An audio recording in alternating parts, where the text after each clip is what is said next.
Today's show and the following message are brought to you by a former guest. Alt36 is a cannabis payment solution that's powered by Dash cryptocurrency. To learn how you can take part in their expansion, go to alt36.com or listen to MJBulls episode 12. We're not interested in having hundreds options in each of the categories of running a small business. In each category, we really want to make that a very short list of the very best possible solution out there for that particular category.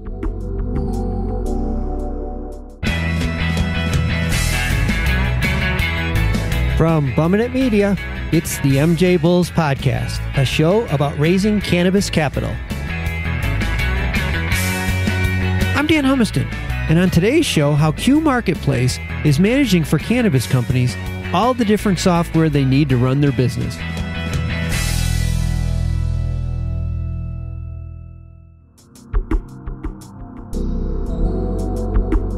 Today we're joined by Kevin O'Hara, founding and managing partner of Cue Marketplace, along with Sean Glynn, the president and CEO. Kevin and Sean, thanks for being on the MJBulls podcast. I'm happy to be here. I'm on your website, and I think it's probably easier if you explain exactly what the marketplace, how the marketplace works. Sure. So then I'll actually start back at the beginning, if you don't mind, with the idea and where it came from and the problem that we're trying to solve. I was running a business that had about 90,000 small business customers. We provided a subset of services to the small and medium business owner. As I was meeting with our customers, they would regularly ask for help in areas beyond, what we did. It was a telecommunications business. What I figured out over time is that a lot of these small business owners are excellent at what they do. Doesn't matter whether it's running a hardware store or a dispensary or a restaurant. They know how to run that part of their business, but it was increasingly complex to get all of the surrounding technology, whether it was the communication services, the internet, or software. So after leaving that business, I set out to create help for the small business owner, someplace that they could go and make the other parts of their business a lot easier for them so that they had more time to focus on running their business, growing their business, and making money. That was the genesis, the idea. Where we are today is we've gone out and we've researched, we've identified well in excess of 100 software products that we can do comparisons, we can facilitate the purchasing, and then after you purchase those things, we also have a management dashboard that makes the post-installation of your software much, much easier.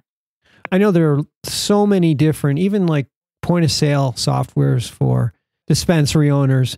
I'm reading again on your website that you can help them identify which product best fits their needs. Maybe you can talk a little bit more about how you do that.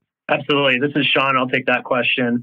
It is one of the things that sets Cue apart from some of the other business software research sites out there is that we are really trying to make this very easy for the small business owner and operator. So we're not interested in having hundreds options in each of the categories of running a small business. In each category, we really want to make that a very short list of the very best possible solution out there for that particular category. Maybe you can just touch on a few of the cannabis software companies that you're working with presently. Sure. Yeah, actually, that's a great question, Dan. When you're thinking about running a dispensary, the first thing you have to get down is your point of sale system, because they're tied into all the compliance requirements that each of the states has, and that differs from state to state. So we've got a couple of point of sale systems that we're working directly with. One of them is Greenbits, the other is FlowHub. And then if you're a cultivator, there's also a seed to sale system called Trellis that we're working with. The idea here is that we did a ton of research. This is where we spent most of the time focusing on that research was in the point of sale because it is a very important piece of the business. And those are the partners that we're working with.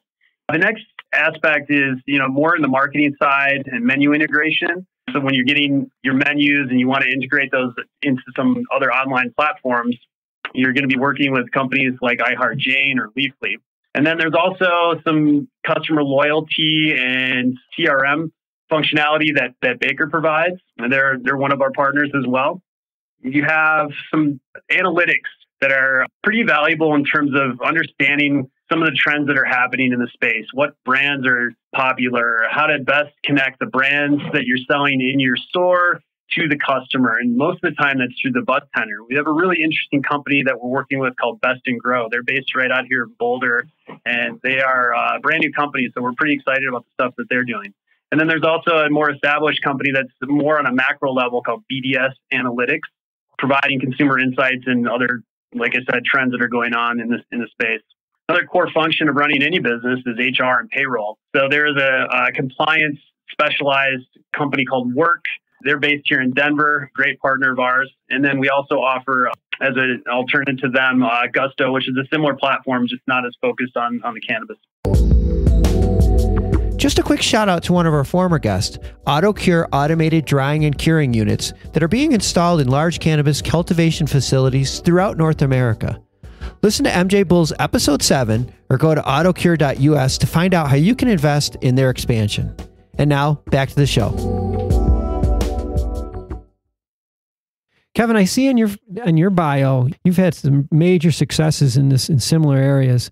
Maybe you can touch on that for just a minute or let our listeners know some of the things that you've done that have brought you to this place. A long time ago when I got out of college, I considered myself an engineer, and I thought I was going to work for a large company for my entire life. And along the way, they spun out a little business that they started to fund, and they transferred me with the business. That business ended up turning out pretty well. We grew it to a multi-billion-dollar a year business, and then we sold it for about $14.5 billion. Wow. This is in the late 90s. After that experience, I decided that starting your own business was a whole lot more fun. Since that time, I have founded or co-founded probably 5 or 6 other businesses. The most significant was Level 3 Communications, where I co-founded that and served as its president and COO for many years. When I left my previous year or the last full year, we had done a little over $4 billion in revenue. Since then, I've started some smaller ones, some tech businesses that we exited, and I started a second business around the same time as Cue. So right now, I've got my fingers in a couple of different startups that I have co-founded. So wow. I just find starting and running these kind of businesses a whole lot more fun than going to work for some big global enterprise where it's hard to affect the outcome on any given day. Being close to the point of attack with a business like Cue is really exciting because we influence the business every single day. Oh, sure. And it's great for our industry to have people like you with your pedigree coming into the industry and sharing your knowledge from previous industries just to bring the whole industry to the next level. Now, you're raising capital. Tell me a little bit about what you're going to do with the money when you raise it and what you're looking for.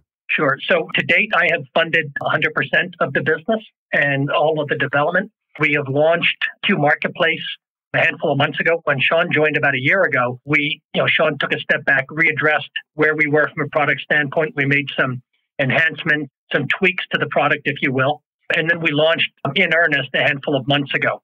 But to date, most of the money has gone into the market research, to developing the product and getting ready for launch and in the early stages of launch. And we're pleased with the early progress. What we're raising money for now is to take Cue to the next level, where overwhelmingly the money is going into the sales and marketing effort. Much of it online and digital focused, but also some feet on the street in terms of business development with partner outreach, getting that vertical expertise and building upon the vertical expertise that we started to establish. So now it's all about commercialization and growing the business. I see. We've been speaking with Kevin O'Hara and Sean Glynn from Cue Marketplace. And we'll have all of their information on the MJBulls website, including both their contact information. Kevin and Sean, thanks for being on the MJBulls show today. I think this niche that you've just carved out is super needed, and I think it's going to be very well received. I can't wait to hear the feedback from the different dispensary owners as this starts to roll out. So good luck. Thank you, Dan. Thanks for your time today. Many thanks, Dan. Pleasure speaking with you. Just a quick shout out to one of our former guests, Clientele Capital Management Group, a cannabis investment fund with diverse investments throughout all sectors of the cannabis industry. Listen to MJBulls episode 24 or go to clientelecapital.com to find out how you can invest in one of their funds.